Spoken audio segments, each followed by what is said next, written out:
영혼의 쉼터를 방문해 주신 여러분 반갑습니다. 이정길 목사입니다. 우리는 추수감사절을 전후해서 3주 동안 이 나라 이민족교회가 처한 영적인 상황을 살펴보았습니다. 그래서 많이도 아파했고 안타까워했고 회개하면서 다짐도 했습니다. 따라서 이제 정치 목사들의 이야기나 WCC나 WEA 이런 것에 편승하는 거짓 목사들, 거짓 교회의 이야기는 그만두고요. 이제 하나님께서 하실 걸 기도하면서요. 하나님께 맡기고요. 우리 영혼의 쉼터에게 따로 주셨던 사명 그대로 연약한 하나님의 백성들에게 하나님의 말씀이 주시는 은혜, 그 초심으로 돌아가서 생명의 말씀과 하나님의 마음만을 전하기를 원합니다. 하나님께서 우리 모두를 위로해 주시기를 원합니다. 그리고 은혜를 베푸셨어요. 우리의 속사람, 여러분의 속사람을 말씀으로 가득 채워주셔서 하나님의 임재 안에서요. 여러분들이 가진, 우리 모두가 가진 문제가 해결받는 놀라운 성령의 역사를 경험하기를 예수님의 이름으로 축원합니다. 결국 우리를 미혹하는 악령의 역사예요. 그건 우리를 넘어뜨려요. 그러나 성령 하나님의 도우시는 역사는요. 넘어진 우리를, 좌절한 우리를, 쓰러진 우리를 일으키고 회복시켜주는 은혜로 나타나는 거거든요. 더구나 말씀의, 생명의 말씀의 역사, 파워가, 은혜가 절대적인 하나님의 섭리가요. 에베소서 6장에서 말씀하시듯이 우리에게 마귀들이 너에게 대적하고 공격하는 간악한 계략, 것을 능히 대적하기 위해서 하나님이 주신 전신갑주를 입으라라고 말씀하십니다. 6가지였었죠. 진리의 허리띠요, 의의 호심경, 평안의 복음이 준비한 신발을 신고 믿음의 방패를 가지고 구원의 투구를 쓰는 그들의 공격을 방어하라, 수비하는 무기를 말씀하셨어요. 그리고 마지막 6번째가 무엇이냐면 귀신이 가장 두려워하는, 사탄이 가장 두려워하는 성령의 검이에요. 공격 무기입니다. 성령의 검, 칼이에요. 즉 하나님의 말씀으로 무장해서 모든 어둠의 세력이 공격하는 것을 다 쳐부시고 승리하라 라고 말씀을 주십니다. 그대로 우리가 성령의 말씀, 하나님의 말씀으로 채워져서 대적들을 물리치고 승리하는 삶으로 하나님께 영광 돌리시기를 예수님의 이름으로 다시 한번 축원을 드립니다. 그래서 특별히 저희들이 준비하고 있는 것이 있죠. 월요일날 저를 통해서요. 저에게 말씀을 주시는 말씀이요. 오늘 이 말씀처럼 또 화요일날은 하영지 목사, 이 병원의 원목을 보시는 분이에요. 병원의 원목이요. 그분이 기도하시면서 기도와 말씀을 주시죠. 그 수요일 날은 드보라 목사님을 통해서 우리 영혼을 깨우고 맑게 해주는 시편 설교를 주십니다. 그리고 목요일 날 박사라 목사님이 기도하시면서 읽어주시는 마가복음이 나갑니다. 그리고 금요일 날은 조복선 목사님이 기도하시면서 읽어주시는 창세기 말씀이 나갈 때 그 기도하는 말씀을 듣고 기도하는 하나님의 말씀이 여러분의 심령 속에서 어떻게 역사하시는지 경험할 수 있기를 원합니다. 그냥 맨날 보는 그 말씀이야 라고 생각하지 마시고 기도하면서 목사님들이 들려주는 말씀에 어떤 역사가, 어떤 은혜가 일어나는지 경험할 수 있기를 원합니다. 그래서 회복될 수 있기를 원합니다. 그리고 특별히 토요일날 우리 장인경 전도사님이 기도하면서 부르는 찬송과 이야기, 또 모든 이들의 안녕과 기도의 응답을 위해서요. 우리 중보기도팀의 팀장을 맡고 계신 김정은 목사님의 기도와 또 여러 중보기도팀에 있는 목사님들의 기도가 여러분들의 삶과 신앙생활에 유익이 되고 도움이 되었으면 하고 생각을 합니다. 또 연약한 이웃들이 생각을 하거나 보이시거든요. 이 영상을 보내드리는 것도, 보내주는 수고도요. 하나님 일에 동역하는 것이라 복된 일이라고 생각을 합니다. 할 수 있기를 원합니다. 그래서 오늘은요. 사무엘상 13장에서 시작하는 사울왕, 또 이어지는 다윗왕의 시작과 결말이 어떻게 되었나, 사무엘서를 통해서 살펴보기 원합니다. 영광스럽게도요, 이스라엘 초대 왕이 되는 젊은이가 있었죠. 사울입니다. 사울이라는 청년. 그 왕으로, 첫 번째 왕으로 선택받았으나 비참한 최후를 맞이한 사울의 이야기를 우리가 알고 가야 합니다. 그리고 그를 이어서 하나님의 마음과 합한 자라고 칭찬을 받았던 이스라엘 통일 이스라엘의 최고의 왕이 된 다윗의 일을 우리가 또한 본받기를 원합니다. 사랑하는 여러분, 달력을 보니까요, 이제 달랑 한 장 남았습니다. 참 세월이 빠르지요. 빠릅니다. 여러분들은 올 한 해를 어떻게 보내셨습니까? 영적으로 또 육적으로 많은 열매를 맺으셨습니까? 아니면 아직 부족한 것이 있다고 아쉬움이 생각나십니까? 한 달 남았습니다. 그래도 또 내년도 있습니다. 계속해서 잘 마무리하시고 준비하시고 승리하시기를 바랍니다. 사무엘서는요, 많은 사건이 나와요. 많은 전쟁 이야기도 나오고 또 하나님의 은혜 베푸신 많은 증거가 나와요. 그러나 방대하지요. 그것을 하나로 줄이자면 한마디로 사무엘하를 한마디로 뭉쳐서 이야기하라 그러면 이거예요. 사울이라는 사람, 또 다윗이라는 사람이 어떻게 해서 왕이 되었으며 어떤 인생을 살다가 어떻게 죽었는가, 그 얘기를 우리에게 보여주는 것이죠. 우리들은 어떤 삶을 선택할 것인가 라는 말씀이기도 해요. 좀 더 자세하게 설명을 하자면 사울이라는 사람이 왕이 된 후에 하나님의 뜻과 하나님이 일하시려고 계획하시던 그 시간을 믿음으로 기다리지 못하고요, 자기 생각, 인간의 육신의 생각으로 행했던 그 세 번의 잘못, 고르자면 세 번의 잘못을 꼽았어요. 첫 번째로 제사장이자 영적 지도자였던 사무엘을 기다리지 못하고요, 자기가 직접 제사를 드림으로써 하나님의 영적 질서를 무시했던 교만이 큰 잘못이지요. 두 번째로는 하나님께서 명령하신 아말렉을 진멸하라는 하나님의 명령에도 아말렉 왕 아각을 또 좋게 보이는 짐승들을 죽이지 않고 살려서 따로 숨겨뒀던 하나님께 대한 거짓말이죠. 불순종이죠. 그리고 마지막으로 하나 더 꼽자면 블레셋하고 마지막 전투예요. 길보아산 전투를 앞두고 죽음에 대한 두려움을 가지고 하나님께 엎드려서 하나님 어찌해야 할까요? 라고 회개하면서 하나님의 도우심을 구했어야 할 이스라엘의 왕 사울이 오히려 그 정반대인 잡신녀 뭐예요? 무당을 찾아갔다는 이야기죠. 이렇게 영적으로 엄청난 실수를 해요. 그러면 여러분들이 사무엘서를 읽으면서요, 사무엘상 거의 다가 절반 이상이 사울이 자기 사위였지만 시기 질투가 발동해서 다윗을 죽이려고 했던, 그리고 도망다니던 그 사건을 그렇게 많이 기록을 했는데 왜 그 얘기를 안 하는가라고 말씀하실지 몰라요. 저는요, 그 사울의 잘못이 아니라는 이야기가 아니에요. 그러한 죄 또한 우리도 늘상 짓고 있어요. 지을 수 있어요. 그러나 그 죄는 하나님께 회개하면 용서받을 수 있었던 죄였기 때문이죠. 그와 정반대되는 다윗이 간음과 살인을 저지르고도요, 바로 나단 선지자를 통해서 책망하시는 하나님의 음성을 듣고 곧바로 엎드려서 회개해서 용서받아서 다시 쓰임을 받는 귀한 걸로 세움을 받듯이 말이죠. 사울도 회개했으면 될 뻔한 죄였기 때문에 제가 말씀을 안 드리는 것입니다. 더 중요한 것은요, 하나님의 말씀을 따르지 않고 오히려 우상 숭배한 죄는 절대 용서받지 못하는 성령 해방죄에 들어간다고로 저주받는다는 것을 우리가 이번 기회에 다시 한번 확실히 깨닫기를 원합니다. 그런 사울에 비해서 다윗은 어떠했습니까?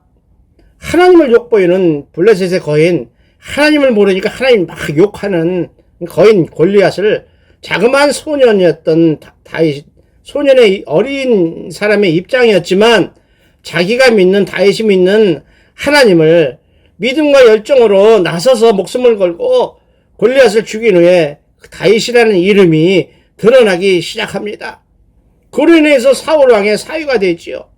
그러나 안타깝게도 아니면 하나님의 뜻인지 모르겠지만 악령에 붙잡힌 사울왕의 시기 질투로 10년이라는 세월을 죽임을 피해서 도망다니는 쫓겨다니는 도망자의 생활을 통해서 그때그때마다 도우시는 손길을 또 도우시는 말씀을 주시는 하나님을 만나서 하나님의 마음을 깨닫는 군자가 성공적인 왕이 되어갑니다. 그럼에도 다윗 또한 연약한 육신을 가진 연약한 인간이라 많은 잘못을 저지릅니다. 그래서 우리가 참 드리기가 뭐하지만 여러분들 실수하는 거예요. 잘못한 일이 생각나더라도 위로받으시기 바랍니다. 하나님께 엎드리면 하나님은 용서해 주십니다. 그래서 하나님께 돌아가야 합니다.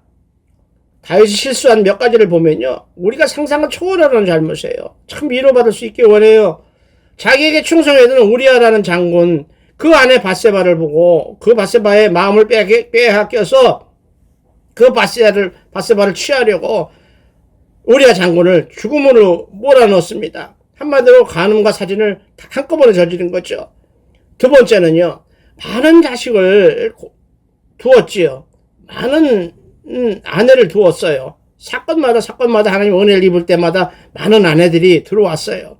그래서 낳았던 많은 아들들이 있음에도 불구하고 유독 바세바가 낳은 솔로몬이라는 애 하나만을 편애해서 사랑함으로 인해서 아들들이 질투가 생기고 미운 마음이 생겨서요, 막 반란을 일으키려고 그랬죠. 그 중에 성공했다가 실패한 반란이 아들 압살롬이 벌린 반란이에요. 그 반란, 자기 아들이 죽인다고 칼을 들고 덤비는 그 반란 때문에 그 죽임을 피해서 얼마나 많은 고생을 하면서 인간의 그 실수에 대해서 회개했을까, 참 불쌍한 일을 경험했던 다윗입니다. 세 번째로 마지막으로 하나님의 소유인 사무엘서가 끝나는 마당에 그 얘기를 기록합니다. 하늘 백성, 하나님이 택정하신 하늘 백성을 자기 것으로 착각해서, 요즘 교회를요, 전에도 이야기 안 하려고 했는데 교회를 자기 것으로 착각하는 이 목사들을 조심해야 한다는 말씀을 드리고 싶어서 한 번 더 드립니다. 자기 것이냐 그만을 떨어서 인구조사하는 바람에 7만 명이나 되는 많은 백성, 지금의 7만 명이 아니죠. 그 당시에 7만 명이면 엄청난 숫자지요. 그 백성이 전염병을 통해서 사탄 천사가 치는 그 힘에 죽어나가는 것을 보면서 결국은 회개를 하지요. 뭐라고 회개를 해요? 나는 범죄하였고 악을 행하였습니다. 하나님께 그렇게 고백을 합니다. 그런데 하나님의 백성인 이 양무리들, 이 연약한 백성들이 무엇을 잘못했습니까? 무엇을 했길래 이렇게 야단을 치십니까? 심판을 하십니까? 그러면서 청하건대 주의 손으로 나와 내 아버지 집을 치소서. 잘못은 제가 했어요. 그러니 저를 치세요. 얼마나 용감하고 진정한 회개입니까? 우리가 그렇게 우리도 할 수 있기를 원합니다. 이렇게 다윗은요, 하나님이 책망하실 때마다 바로 엎드려요. 바로 엎드려서 회개함으로 성공한 인생을 살았다는 것을 우리도 깨달았으면 좋겠습니다. 아무 죄도 안 져서 다윗이 성공한 게 아니에요. 우리처럼요, 우리보다 더한 잘못을 저질렀어요. 그럼에도 불구하고 하나님의 영적 진리를 깨달아서 그때 책망하실 때마다 회개했다는 것을 여러분 붙드시고요, 모든 것을 회개할 수 있는 회개에 이르기를 원합니다. 축복합니다. 그러므로 오늘 본문을 통해서 주시는 하나님의 마음을 알기 원합니다. 이 사무엘서 이 이야기를 준비하면서 하나님이 저에게 감동을 주시기를, 글쎄 이 본문이 주는 신학적인 해석보다는 오늘은 그 본문을 왜 기록했을까, 무슨 뜻을 가지고 그렇게 기록을 하게 하셨을까 하는 하나님의 마음을 네가 깨닫기를 원한다. 그리고 이 설교를 듣는 내 백성들이 깨달음이 있었으면 좋겠다, 돌이킬 수 있었으면 좋겠다 라는 마음을 주셨어요. 그런데 늘 제가 말씀을 드리고 여러분도 느끼시지만 이 제가 말씀드리는 이 하나님의 말씀에 대한 설교는요, 뭐 귀에 단 소리가 하나도 없잖아요. 아주 뻑적지근하고 짜릿한 예화도 없고요, 재미도 없어요. 그럼에도 불구하고 꾸준히 하나님 주신 말씀만 전할 수밖에 없는 저의 입장은요, 또 저를 통해서 선포되는 생명의 말씀을 여러분 아멘으로 받으셔서요, 여러분의 삶에, 여러분의 신앙에 유익이 될 수 있도록 누리셨으면 하고 우리 주 예수 그리스도의 이름으로 축원을 드리고 싶습니다. 이제 사무엘서의 시대적 배경과 내용을 간단하게 짚어보고 넘어갑니다. 아시다시피 사무엘서는 이스라엘 왕이 세워지는 그 과정을 기록했어요. 다시 말해서 이스라엘 나라라는 거대한 공동체가 바뀌는 어떤 전환점, 터닝 포인트라 그러잖아요. 어떤 큰 사건, 그 사건을 중심으로 해서 앞에 거와 뒤에 거가 완전히 바뀌어버리는 사사시대에서 왕정시대로 바뀌어가는 그 과정을 기록한 것이죠. 그 기록하는 과정에서 많은 사람이 나오지만 특별히 우리가 고민해보고 살펴봐야 할 사람이 세 사람이거든요. 사무엘 선지자, 그 첫 번째 왕인 사울, 두 번째는 이스라엘을 기초를 닦았던 다윗, 이렇게 세 명을 오늘 말씀드리고자 합니다.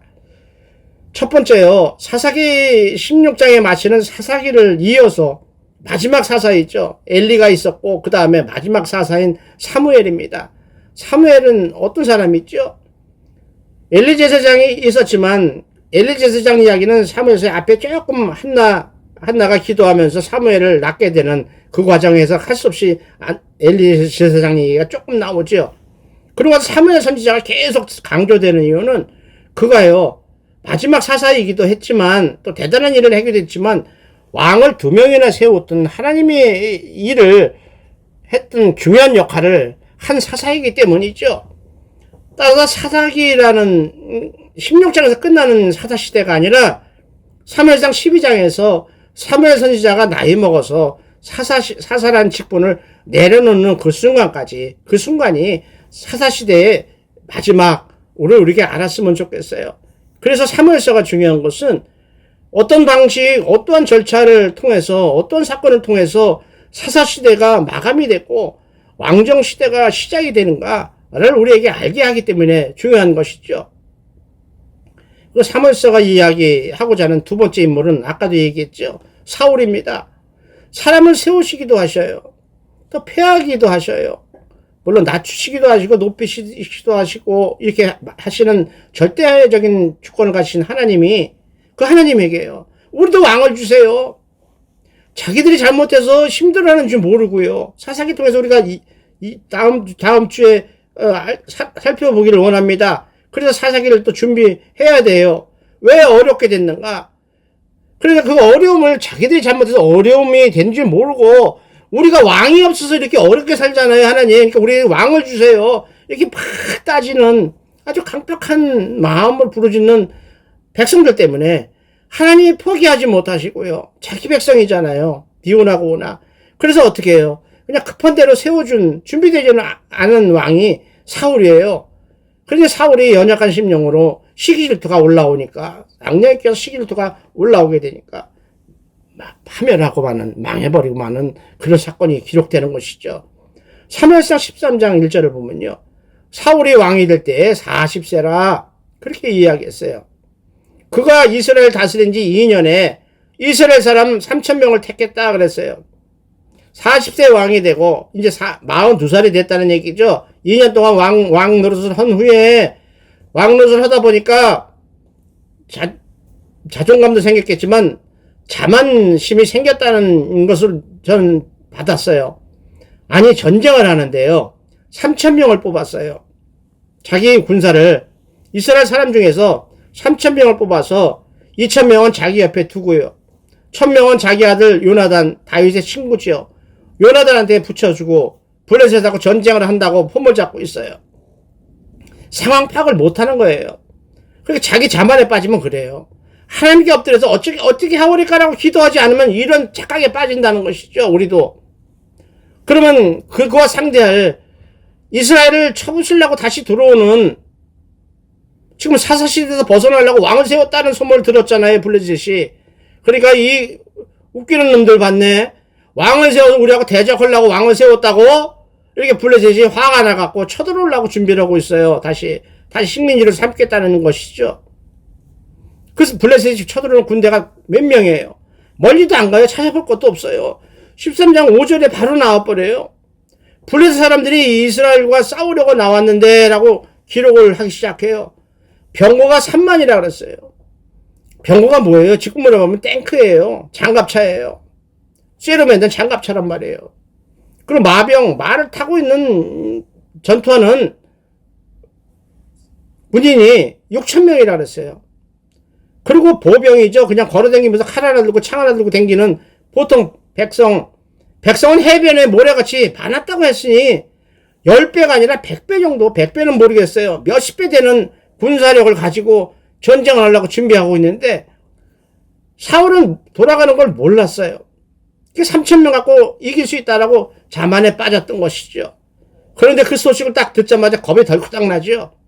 많은 백성들이 3,000명 모였던 백성들조차도 겁이 덜컥 나갖고 산으로 숨고 바위 틈으로 숨고 동물로 숨었다고 했어요.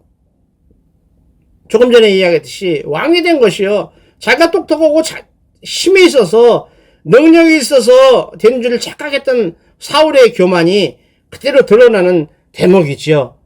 그러나 어떻게 돼요? 어쩔 수 없이 사울이 마음이 급해집니다. 그래서 사무엘 대신 제사를 드리다가 오히려 책망을 받아버립니다. 하나님의 은혜를 입는 게 아니라 책망을 당하죠.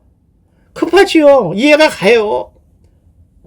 블레셋은 막 쳐들어온다고 수많은 새까맣게 쫓아오고 있는데 그 당시에 여러분 구약성경을 읽어보면 아시죠?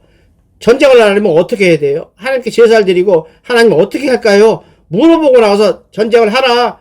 그들을 네 손에 붙였다. 라는 말씀을 들으면 나가서 전쟁을 해서 승리를 하는 건데요. 제사를 지내야 되는데 사무엘이 안 오는 거예요. 그럼 어떻게 해요? 마음은 급하고 거기다 교만이 치고 올라오니까 그래도 내가 왕인데 사무엘 없어도 제사장 없어도 내가 지내도 하나님이 받으시겠지 라고 제사를 덜컥 드려버립니다. 하나님이 선포하신 원하시는 영적 질서를 무시한 것이 돼버린 꼴이 됐어요. 이렇게 왕으로 아무리 높은 사람으로 택함을 받고 그랬더라 하더라도 교만하고 불순종하면 특별히 하나님이 세우신 종의 영역을 침범하면 다쳐요. 말씀이 좀 거북하시죠? 단적으로 하나만 말씀드릴게요. 구약 성경 전체에서 가장 큰, 또 지금까지도 이스라엘 사람들이 가장 큰 사람, 다윗보다 더 유명하다고 생각하는 모세가 있었지 않습니까? 200만 명을 하나님의 명령으로 하나님과 하나님이 온유하다고 했던 유일한 사람 모세조차도요. 제사는 아론에게 맡겼어요. 아론이 제사장이었기 때문이죠. 우리가 마음속에 새길 수 있기를 원합니다. 하나님을 만나는 과정에서는요. 우리 조심해야 합니다. 구약 성경에서 하나님을 만나려면 어떻게 하죠? 제사장들이 나서서 정결하게 목욕제기를 합니다. 그리고 정결한 제물만 준비하죠. 그리고 마음을 다하고 모아서 엎드려서 찬양하면서 제사를 드려서 하나님을 만납니다. 하나님의 말씀을 받습니다. 신약시대 좀 요즘같이 우리는 어떻게 해요? 그걸 예배라고 하지 않습니까? 그래서 영과 진리로 마음을 다 모아서 또 예물을 준비하고 찬양하고 하나님을 찬양하고 올려드리면서 하나님의 성령의 역사, 하나님을 만나서 우리의 기도가 상달되고 우리의 또 삶이 윤택해지고 하나님의 은혜를 입어서 살 수 있듯이 하나님을 만나는 방법이 조심해야 되는 것이죠. 거룩해야 되는 것이죠. 경건해야 하는 것입니다. 예수님도 말씀하시잖아요. 요한복음 4장 24절에서 하나님은 영이시니 너희 같은 몸이 아니다. 따라서 예배하는 자가 영과 진리로 예배할지니라. 너희가 육신을 갖고 있으니 영과 진리로 드려야 된다. 육신으로는 되지 않는다. 마음을 모아라. 그런 얘기죠.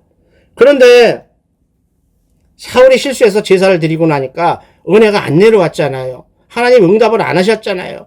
그러니까 그나마 3,000명 있던 거 3,000명에서 3,000명이 더 와도 3만 명이 더 와도 될까 말까 한데 다 도망가고 600명 달랑 남았다고 성경은 기록하고 있어요. 우리가 어떻게 받아야 되죠? 신학적으로 보면요. 하나님이 받으실 만한 올바른 제사를 못 드렸다는 것이죠. 하나님의 받으실 만한 성공적인 예배를 못했다는 것이죠.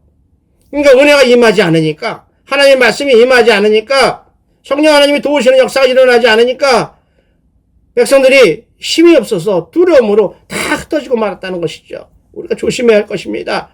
예배의 중요성이 이것입니다. 또한 사무엘상 15장 1절로 31절을 보면 복 받는 거, 저주 받는 거에 대한 그런 이야기가 시작돼요. 15장을 보면요. 거창한 약속이나 또 뻑적지근한 제물, 또 화려하게 드리는 제사 드리는 거, 이런 가식적인 거, 형식적인 것보다는 하나님의 말씀에 순종하는 것이 더 낫다라고 이야기합니다. 여러분도 이 약속의 말씀을 붙드시고 기도할 수 있기를 원합니다. 이때부터 사울은 왕으로 세움받았으나 쫓겨나는 이야기가 시작되는 것이죠. 15장 1절로 2절을 보면요. 사무엘이 사울에게 하나님의 말씀을 대언합니다. 하나님이 주신 말씀을 선포하는 것이죠. 이제부터 여호와 하나님의 말씀을 들으세요. 당신을 하나님의 은혜로 왕으로 세워주셨으니 이제 여태까지 듣던 사람들과 의논하거나 사람들의 말을 듣지 말고 하나님이 저를 통해서 선포하시는 말씀만 듣고 행하세요. 이렇게 이야기하는 것이죠. 여러분, 당신이 듣고 싶은 말만 듣지 말고 귀에 단 소리만 듣지 말고 하나님이 주시는 말씀을 그대로 순종을 하세요. 그래야 될 겁니다. 라고 얘기를 하고 있어요. 그러면서 이제 일을 주시는 거죠. 사명을 주시는 거예요. 사울에게 하나님이 아말렉이라는 놈들이 하나님의 백성이 출애굽할 때 하나님이 역사하실 때 모세를 따라서 200만 명이나 되는 백성들이 나올 때 뒤에 쳐져서 힘이 없으니까 노인네들하고 어린애들 데리고 가야 되는 여자들이요. 힘드니까 200만 명이나 되는 거대한 공동체 행렬에서 항상 뒤로 쳐지잖아요. 그러니까 이 아말렉은 아주 나쁜 놈들이죠. 하나님의 백성들을 치는데 정정당당하게 앞에서 공격하는 것도 아니고 그런 것도 아니고 맨 뒤에 쳐지는 사람들만 공격해서 죽이고 괴롭히는 이걸 하나님이 진노하셔서 이 땅에서 아말렉이라는 족속은 없애야 한다. 그렇게 진노하셨다는 것이죠. 그런데 지금 있으니 사울 당신을 왕을 세우셨으니 하나님이 명령하시기를 당신을 통해서 아말렉을 다 없애라고 말씀하십니다. 근데 없애는 게 진멸하라고 말씀하시는 것은 사람이든 짐승이든 아말렉하고 같이 하고 있는 모든 것을 없애라고 말씀하십니다. 라고 이야기해요. 지금 우리의 이 생각으로는 이해하기가 조금 어렵지요. 어떻게 그렇게까지 잔인하게 할 수 있을까? 그러나 그를 죽이라고 하는 말씀은 우리가 어떻게 받아야 돼요? 하나님이 명령하신 것을 순종하라는 그 표현으로 방법으로 우리가 받아들여야 할 것입니다. 그럼 반대로 사람이나 짐승을 죽이는 이야기 말고 그들이 가졌던 모든 금은 모아도 받아도 다 버려라고 이야기해도 그랑 마찬가지죠. 우리가 그렇게 받을 수 있길 원해요. 그런데 사울은요, 그 짐승은 숨긴 것도 숨긴 거지만 그 하나님이 가장 미워하시는 진노하셨던 아말렉의 왕 아각이라는 사람을 죽이지 않고 생포해요. 살려서 묶었어요. 그것을 어떤 신학자들은 주석을 달기를 그렇게 해석을 하더라고요. 이 사울이라는 사람이 교만해져서 왕이 된 후에 간이 부어서 많은 백성들 자기가 이렇게 힘이 있고 아말렉 왕을 잡았다는 걸 보여주기 위해서 죽은 아각을 데리고 가는 것이 아니라 산채를 끌고 가서 보여주려고 했다. 자랑하려고 했다. 이걸 이렇게 해석을 했습니다. 우리도 아마 저도 그렇게 생각하고 싶어요. 그러면서도 사무엘을 만나니까 이 사울이라는 왕이 뭐라고 이야기해요? 당신이 시킨 대로 다 했어요. 곧 하나님이 당신 통해서 말씀하신 대로 제가 다 준행을 했습니다. 라고 물어보지도 않는데 거짓말을 먼저 합니다. 그 죄진놈이 똥개놈이 성질을 낸다고요. 그거랑 죄진놈이 미리 겁이 나갖고 이야기하는 거랑 똑같지요. 그러니까 사무엘 선지자가 뭐라 그래요? 그럼 내 귀에 들리는 그 양의 목소리는 어찌 된 것인가? 라고 책망을 하니까 그거요. 그냥 죽이기가 좀 아깝잖아요. 토실토실하고 그래서 좀 남긴 거예요. 그러면서 왜 남겼냐면요. 하나님께 제사 드릴 때 제물로 드리려고 남겼어요. 거짓말을 2번이나 더 해요. 누구한테 하는 거짓말이에요? 하나님께 하는 거짓말이에요. 조심해야 돼요. 우리가 교회에서 기도할 때요. 드리는 게 우리가 사람에게 목사에게 하는 게 아니잖아요. 하나님께 드리는 기도거든요. 조심해야 돼요. 거기선 조심해야 돼요. 그래서 우리가 책망받을 때 목사님을 통해서 책망을 받든 기도할 때 하나님 두들기시는 방망이 같은 말씀에 책망을 받을 때 핑계 대릴 필요 없어요. 변명해도 더 맞아요. 그저 잘못했습니다라고 엎드리는 게 최고입니다. 왜냐하면 하나님께서 우리 심중에 그리고 기도하려고 하는 그걸 이미 알고 계신 하나님이기 때문에 거짓으로 하지 말고 순종으로 엎드릴 수 있기를 원합니다. 따라서 22절에서는 이 우주 만물을 창조하시고 섭리하시는 하나님, 그 하나님은요, 당신의 말씀을 청종하는 백성을 참 좋아하십니다. 그런데 사무엘이 이야기하기를 사람이 번제 드리는 거, 형식적으로 드린 제사, 그리고 자기 욕심을 채우려고 드리는 기도나 제사를 하나님이 좋아하시겠어요? 라고 이야기하면서 뭐라고 방법을 줘요? 순종의 제사보다 낫습니다. 라고 얘기해요. 제사 드리는 것보다 하나님 말씀대로 행하는 게 나아요. 그리고 듣는 것이 재물 잔뜩 드리는 것보다 더 낫습니다. 그러면서 그것을 거역하는 것은 점치는 것과 같다. 우상 숭배하는 것과 똑같다라고 말씀을 하시는 거죠. 그리고 뻣뻣하게 대적하고 말을 안 듣고 완고한 것은 우상에게 절하는 죄와 똑같습니다. 라고 이야기를 해요. 우리는 순종의 제사보다 낫고 듣는 것이 수양의 기름보다 나으니라고 고문만 많이 이용을 하는데 거기에 붙여서 이것도 한 번 더 생각했으면 좋겠습니다. 그리고 24절에서 결국은 당신이 하나님의 말씀을 듣지 않고 버렸으므로 뭐예요? 불순종했으므로 하나님께서 당신을 왕의 자리에서 내리십니다. 하나님이 세우셨던 그 자리에 당신을 쫓아내십니다. 라고 선포해버립니다. 그러니까 사울이 겁이 나갖고 잘못했습니다. 라고 빌지요. 비는데 그때까지도 뭐라고 변명을 해요? 핑계를 대요? 잘못했습니다가 아니고 백성들이 두려워서 저들이 뭐라 그럴까봐 두려워서 눈치 보느냐고 하나님의 명령을 어겼어요. 그렇게 변명을 합니다. 세상에 하나님의 명령이 두렵지 어떻게 사람의 명령이 두려우면 그게 뭐예요? 믿음의 수준이 그것뿐이 안 됐다는 것이죠. 우리도 조심해야 할 것입니다. 사람의 눈치를 보면 안 됩니다. 이렇게 교회에 나가보면요, 교회에 영향력 있는 사람들이 있잖아요. 목사나 사명자들이 또 하나님의 일을 하시는 여러분들이 하나님보다 그 사람들의 눈치를 먼저 보면 안 된다는 거예요. 그게 바로 우상숭배거든요. 하나님께 책망받게 될 거거든요. 조심해야 할 것입니다. 이렇게 하나님의 말씀을 안 듣는 사울이 어떤 일을 당해요? 사무엘상 28장과 31장을 보면 사울과 세 명의 아들이 죽어요. 어떻게 해서 이렇게 비참한 인생으로 마치게 되었을까요?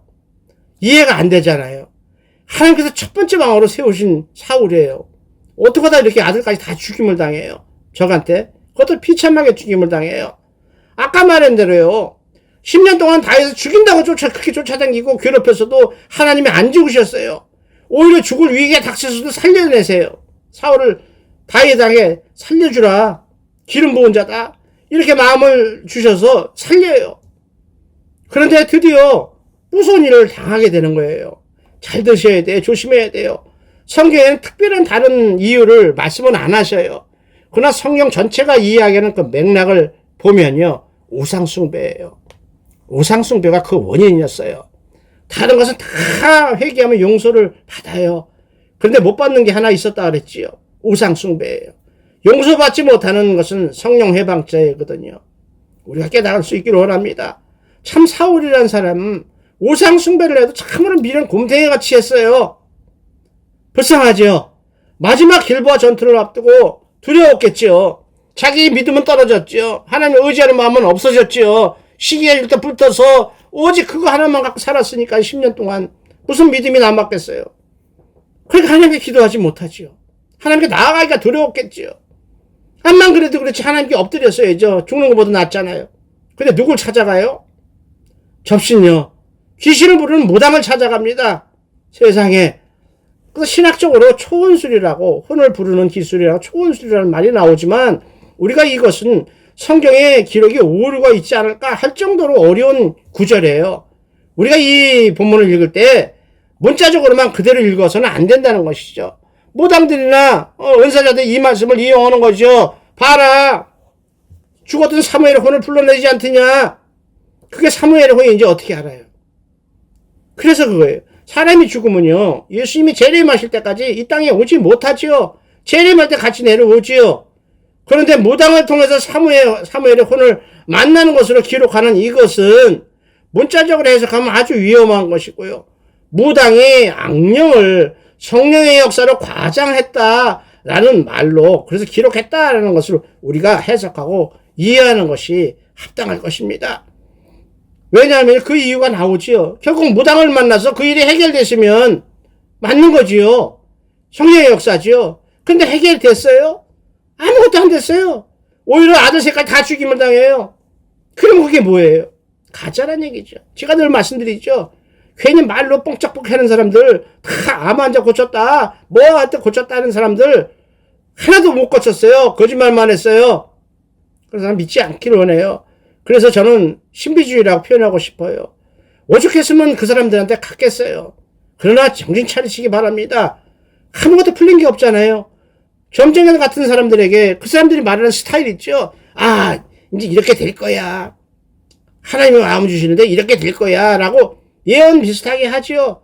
급하니까 그것을 자기에 끼워 맞춰서 자기가 해석을 해요. 희망이 있는 걸로 착각을 해요. 되지도 않을 로또 복권 사는 것처럼요. 희망 고문을 당하는 것이죠. 몇십 년째 로또를 사도 한 번도 된 거 있어요? 한 번도 안 됐지만 이번에는 될 거야. 라고 자꾸 꼬드겨요. 포기하지 못하게 해요. 그동안 미뤄놓은 돈이 얼만데요. 미뤄놓은 시간이 얼만데요. 몇십 년이 지났잖아요. 그래도 헤어나야 돼요. 억울해도 아까워도 나오셔야 돼요. 그래야 살아요. 결국 사울왕이 거기서 벗어나지 못하고 비참한 죽음으로 인생을 바쳐요. 더구나 그의 세 명의 아들 요나단과 아비나답과 말기수아까지 다 죽임을 당해요. 사울은 더 비참해요. 죽은 후에도요, 불에서 사람들이 쫓아와서 목을 잘라요. 그럼 목을 잘라서 질질 끌고 가는 가장 비참한 죽임을 당했습니다. 세상에 인간으로 태어나서요, 청년으로 태어나서요, 하나님께 선택받아서 사울이 이런 죽임을 당했습니다. 이것이 하나님의 은혜를 배반하고요, 우상을 의지했던 인생이 받아야 할 결말인 것을 우리가 깨달을 수 있기를 원합니다. 마지막으로 다윗을 살펴보기를 원합니다. 다윗은 골리앗과의 싸움을 통해서 그 이름이 세워지죠. 그 누군들 목숨이 아깝지 않았겠어요? 그 누군들 죽음이 두렵지 않았겠어요? 더구나 그 당시에 다윗은 소년이었거든요. 장성한 어른도 아니었어요. 그러나 그 어린 소년 다윗은 정말 순수하게 자기가 사랑하는 하나님을 저가 골리앗이 욕을 하고 있기 때문에 죽음도 초월하고 사람들의 시선을 초월해서 나갔던 것이죠. 지금 시대로 말하면 기도하면서요, 어려운 것도 이겨낼 수 있는 성령의 도우심을 받았다라고 생각하는 게 맞을 것 같습니다. 따라서 우리도 어려운 일이나 힘든 일을 만나게 되면 기도로 하나님의 뜻을 물어봐야 하는, 기도해야 하는 이유가 바로 그것이죠. 성령 하나님께서 도우실 것입니다. 여러분이 다윗처럼 골리앗이라는 어려운 환경을 만나게 되면 도망할 겁니까? 아니면 죽음을 가고 싸울 것입니까? 숙제입니다. 우리 신앙인의 숙제입니다. 인생이요, 우리가 사는 것 같아도요, 우리 힘으로 사는 것 같아도요, 그 누군가가 우리를 승리로 인도하셨든지 아니면 죽음의 길로 미혹했든지 결국은 시간이 지나면 알게 됩니다. 따라서 사울처럼 망하지 않고 다윗이 그 어려운 도망 생활 중에서도 실패하지 않고 성공했던 이유는 하나님의 절대 주권을 인정한 거죠. 그 하나님의 기름 부음을 받았기 때문이기도 하지만, 왕이라는 것은 하나님의 통치를 받아서 하나님의 백성들을 섬긴다, 다스린다 보다 섬긴다, 이런 사명을 깨닫고 겸손하게 순종했기 때문일 것입니다. 이런 깨달음을 얻기까지 다윗이 10년이라는 생사를 넘나드는 10년이라는 세월을 고생을 했어요. 그 상황을 이겨내야 했어요.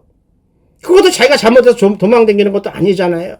사울이라는 인간이 시기 질투가 퍼져서 사울은 천천히요, 다윗은 만만이라고 하는 여인들이 노래를 부르니까 시기 질투가 폭발해갖고 사탄이 그런 걸 건드리는 거예요. 그래서 우리가 시기 질투 참 참아야 할 것입니다. 그래서 18장, 사무엘상 18장부터 31장까지 사실상 사무엘상 거의 다윗이 도망다니는 일, 그래서 헤어난 일, 하나님이 도우셔서 살아난 일을 겨우겨우 살아난 일을 기록하고 있는 그 방대한 기록. 근데 이스라엘 왕이 어떤 형태로 나라를 다스려야 할지 그것을 거꾸로 역설적으로 다윗이 알도록 해줬다는 것이죠. 이제 다윗으로 비롯된 밧세바 사건, 압살롬의 반역 사건 이런 것처럼 다윗이 실수했던 여러 가지가 있었지만 오늘도 시간 관계상 줄이고요, 한 가지만 더 얘기하고 마칠게요. 사무엘하 24장 마지막 보면 인구조사가 나오죠. 인구조사가 뭐냐면 요즘 같으면 뭐 통계청 인구 센서스 이렇게 우리나라도 조사를 하지만 지금 같은 때가 아니죠. 당시에는 모든 것이 하나님의 소유예요. 더구나 선택받은 백성이라 다 하나님의 소유예요. 그런데 자기 것으로 착각하고 하지 말라는 인구조사를 강행합니다. 자랑하고 싶었겠죠. 왜 자랑하고 싶지 않았겠어요? 날로 승승장구해서 나라가 커지고 힘이 생기니까 자랑하고 싶었겠죠. 다윗도 인간이거든요. 그러나 하나님이 원하지 않는 일을 하면 혼난다는 것이죠. 그거 우리에게 주는 교훈이에요. 아무리 선한 것으로 생각을 했더라도 하나님이 싫어하시는 일을 하면 안 된다는 것이죠. 왜 그렇죠? 제가 늘 말씀드리잖아요. 우리는 이 세상을 살면서 하나님의 은혜로 이기고 살아가고 느끼고 누리고 가지만 결국엔 다 내려놓고 영원한 그 나라 우리의 고향 본향으로 돌아갈 하늘 백성이기 때문에 그렇습니다. 이 땅의 미련을 가지고 그 미련에 묶여서는 안 된다는 것을 말씀하시는 것이죠. 그래도 다윗이 실수를 했잖아요. 드디어 하나님이 진노하시죠. 그래도 하나님이 많이 봐주셔요. 다윗은 세 가지 재앙을 내릴 거를 제안하면서 너 어떤 걸 선택할래? 7년 동안 기근이 있을 거, 7년 동안 비가 안 와 가뭄이 들어도 먹을 게 하나도 없을 거, 그거 선택할래? 힘들겠죠. 7년 동안 어떻게 먹고 살아요? 아니면 반란이 일어나서 네가 석 달 동안 죽임을 피해서 도망 당기는 거를 선택할래? 이것도 안 되죠. 이미 압살롬 아들한테 반란 사건 때 도망 당기면서 경험했던 끔찍한 사건이 있었기 때문에 그것도 못 받아들이죠. 그래서 나름대로 뭐 괜찮겠다 싶은 사흘 동안, 그것도 3일만이니까 전염병이 돌아서 많은 백성들이 죽임을 당할 거야 라는 것을 선택합니다. 참 좋으신 하나님이시죠. 그 하나님이 여러분의 하나님이십니다. 회개하고 하나님 붙드시기 바랍니다. 은혜를 간구하시기 바랍니다. 한마디로 회개하라고 기회를 주시는 것이죠. 죽이려고 마음먹었으면 무슨 세 가지 조건을 당해서 어떤 걸 선택할래가 나오지 않죠. 바로 죽이시죠. 우리도 회개할 때까지 기다려주시는 하나님에 감사할 수 있기를 원합니다. 그래서 하나님의 진노로 시작된 재앙이 멈추도록요. 하나님께 화목제사를 드린 곳이 어디입니까? 이곳은 예루살렘 북쪽에 있는 모리아산 아라우나의 타작마당이라고 기록하고 있어요. 곧 아브라함이 하나뿐인 아들 이삭을 바치려고 하나님이 지정했던 그 장소입니다. 그리고 훗날 솔로몬 성전이 세워질 그곳입니다. 따라서 지금 여러분들이 있는 그 자리, 여러분들이 기도하는 그 자리요, 예배드리는 그 자리, 거기서 하나님께 예배할 때마다 하나님을 만나셔서 하나님의 충만한 임재 안에 있을 수 있도록 하나님이 주시는 말씀에 순종하는 삶으로 하나님께 올려드려야 할 것입니다. 왜냐하면요, 사무엘하 마지막 구절에서 다윗은 자기가 왕이었으면서도 그 진노하심을 풀어가는 방법이요, 풀어가는 그 행동을 어떻게 했는지를 말씀드리는 거예요. 자기가 왕이잖아요. 그러니까 여기가 제단 만들어 그러면 됐어요. 그렇게 해왔어요, 여태까지도. 그런데 그때만큼은 어떻게 해요? 그게 회개하는 마음이라는 것이죠. 진정으로 회개에 이른다는 자세죠. 자기 돈으로 그 마당을 샀지요. 그리고 재물을 다 준비해서 제단을 쌓았어요. 그랬더니 하나님께서 그 땅을 위한 기도를 들으시고 회개하는 자세를 보시고 재앙이 멈췄다라고 기록하고 있습니다. 우리도요, 여러분들도 하나님께 간절히 기도할 일이 있을 때요, 진정으로 하나님의 은혜를 간구하는 그 기도라고 생각을 하신다면 예를 갖춰야 할 것입니다. 정결한 마음으로요, 정결한 예물을 드리고요, 응답해 주실 것을 미리 감사하면서요, 하나님께 엎드려야 할 것입니다. 그러므로 사무엘하는 다윗의 범죄와 그로 인한 환난, 고생, 고통을 보여주고 있습니다.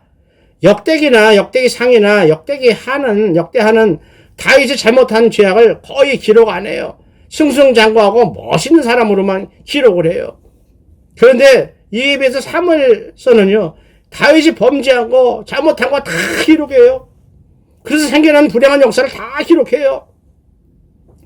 아들 압살롬이 반란한 거나 그 아들이 죽임을 당할 수밖에 없었던 일을 참 기록으로 남기기가 곤란했던 그런 문제까지도 다 기록을 해놔요. 왜 그렇죠? 이스라엘 후손들이 깨달으라는 얘기예요.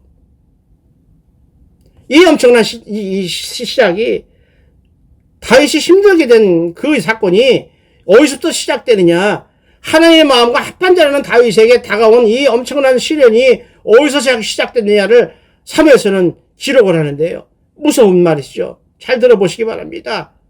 다윗의 충신이었던 바세바를 취하면서 충신이었던 우리아 장관을 죽음으로 몰아간 그 사건 잘못부터 비롯됐다고 사무엘서는 우리에게 이야기하고 있어요. 조심하시기 바랍니다. 결국 하나님이 세움을 받은 왕이라고 하더라도 하나님 앞에 올바로 설 때에 그 나라도 그 왕의 그 자리도 안정되고 하나님이 주시는 복을 누리게 되지만 하나님 앞에 바로 서지 않을 때 삐땅하고 또 다른 생각을 할 때 그때까지 축복하시기로 약속하셨던 모든 다윗 언약까지도 받았던 다윗이라고 하더라도 하나님께서는 치시고 내리막길로 가도록 하셨다는 것을 훗날 이스라엘 사람들로 하여금 깨닫고 회개하고 돌이키게 하기 위해서 사무엘서는 기록했다는 것을 우리가 다시 한번 알았으면 좋겠습니다. 말씀을 마무리할게요. 그러한 다윗, 최고의 왕이라고 하는 다윗도 어릴 때는요, 자기가 아버지한테 사랑은커녕 인정도 못 받은 사람에 지나지 않았어요. 사무엘 선지자가 왕으로 기름 부음을 갔을 때 그는 그 자리에 없었어요. 다른 형제들은 잘생기고 키도 크고 등치가 좋아서 그 아비가 다 챙겼지만 다윗만큼은 너는 저기 가서 양이나 치고 있어 놈아. 그러니까 아들로도 인정받지 못하는 찌끄레기 같은 그런 사람이었어요. 그러나 은혜를 입고 하나님 선택을 받으니까 엄청난 왕으로 세움을 받지 않습니까? 거인 골리앗과 싸울 때도 두려움이 없는 게 아니라 하나님의 욕대하는 자를 도저히 둘 수 없다는 그 신앙, 믿음으로 충성됨으로 나갔던 것이지요. 그 다윗이 산더미만한 거인 골리앗을 두고 뭐라고 얘기했습니까? 그의 신앙 고백이지만 우리 모두의 여러분 모두의 신앙 고백이 되기를 원합니다. 사무엘상 17장 45절입니다. 제가 읽어드릴게요. 너는 칼과 창과 단창으로 내게 나아오거니와 나는 만군의 여호와의 이름 곧 내가 모욕하는 이스라엘의 군대에 하나님의 이름으로 나아가노라. 아멘. 아멘입니다. 그렇게 어린 소년 다윗은 골리앗과 싸울 때 그렇게 생각했다고 했습니다. 이스라엘 많은 사람들은 골리앗이 너무 크니까 그를 상대하기는 너무나 덩치가 크다고 겁을 먹고 나가지 못했지만요. 하나님의 영이 함께 하시는 하나님이 세우시려고 쓰시려고 선택했던 다윗은요. 골리앗의 몸뚱아리가 저렇게 크니 머리가 저렇게 크니 내가 던지는 몰맷돌이 잘못 맞을 수가 없다. 워낙 크니까 삐껴나가지 못하고 맞을 것이다. 자신있게 생각했다는 것이죠. 생각의 차이죠. 어떻습니까? 여러분 신앙생활 하는데요. 기도하는데요. 될까 안 될까 걱정할 필요가 없다는 것이죠. 믿음의 생활은 믿음으로 하는 거예요. 신앙생활은. 하나님이 하실 것이다. 내가 기도하면 들으신다고 약속하셨기 때문에 그대로 기도하면 하나님이 행하실 것이다. 그런 담대한 믿음으로 나갈 때 모든 것이 기도 응답을 받고 하나님의 복을 누릴 수 있을 것으로 생각합니다. 조금 전에 이야기했듯이 소년이었던 다윗이 뭘 알았겠어요? 하나님에 대해서 알면 얼마나 알았겠어요? 신앙생활이 어떤 건지 얼마나 알았겠어요? 그러나 그 부족한 것 같아도 어리석은 것 같아도 그게 신앙인의 자세의 모델이라는 것이죠. 그렇게 해야 된다는 것이죠. 그렇게 아무 조건 안 따지고요. 자기를 드리면요. 다윗은 자기 목숨까지 드린 거 아닙니까? 자기를 드리면요. 하나님께서는 우리에게 필요한 모든 것을 대신 책임지신다는 것이 영적 진리요. 성경에서 약속하신 믿음 생활이라는 것을 우리가 받아서 누릴 수 있기를 축원을 드립니다. 오늘도 제가 기도하고 마치겠습니다. 기도합니다. 하나님 아버지 감사합니다. 오늘 말씀을 통해서 하나님이 우리가 어떤 분이시고 어떨 때 칭찬하시고 복을 주시고 어떨 때 책망하고 낮추시는지 깨닫게 하시니 또한 감사합니다. 그러므로 우리는 이 땅에 살지만 하늘에 오족을 둔 하늘 백성임을 잊지 않게 하여 주옵소서. 우리는 소망 없고 눈물 많은 이 세상에 묻혀 사는 것이 아니라 영원한 하나님의 나라로 돌아가야만 하는 하늘 백성임을 확실하게 깨닫게 하여 주옵소서. 그리고 다윗이 순수했던 어린 시절의 그 믿음이 우리에게도 있기를 원합니다. 또한 예루살렘의 딸들아 나를 위해 울지 말고 너희와 너희 자녀를 위해서 울라고 말씀하신 예수님의 마음을 가슴에 새기고 실천하는 하늘 백성들이 다 되도록 우리를 지켜주시옵소서. 앞으로 저희들에게 베푸실 은혜에 감사드리면서 우리 주 예수 그리스도의 이름으로 축복하며 기도하옵나이다. 아멘. 아멘입니다. 함께 하신 여러분 감사합니다. 더 준비해서요. 다음 주에 뵙겠습니다. 사랑합니다.